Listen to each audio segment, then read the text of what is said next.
দেখেন বর্তমানে যাদের রিচ আর এনগেজমেন্টটা কমে যাচ্ছে, যতটুক পারেন আপনি যতটুক সময় ব্যবহার করতে পারেন, TikTok কিংবা YouTube এর পিছনে সময় ব্যয় না করে, আপনি যদি ঠিকঠাক মতো Facebook এর পিছনে সময় ব্যয় করেন, আপনার রিচ এনগেজমেন্টটা বেড়ে যাবে, হ্যাঁ?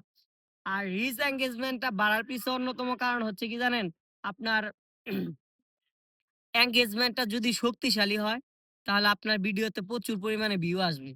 আসলে যাদের ভিডিও মিলিয়ন ভিউ আসে, মিলিয়ন রিংগেজমেন্ট যাদের আছে তাদেরই।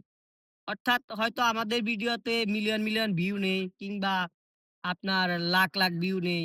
এটার জন্য ব্যর্থতার কারণ হচ্ছে কি জানেন? আমাদের এনগেজমেন্টটা ঠিক নেই। তাই যতটুক সময় আমাদেরকে অতিরিক্ত সময়টাই ব্যয় করতে হবে Facebook এর পিছনে।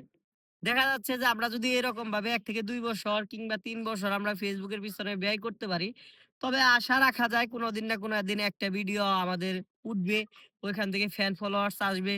আর যদি আমরা মনিটাইজেশন পেয়ে নাও থাকি, আমরা মনিটাইজেশন পাবো। তবে ভাই এই জায়গায় এই Facebook এ কাজ করতে আসলে অবশ্যই ধৈর্য ধরে কাজ করতে হবে। এটা বাস্তব।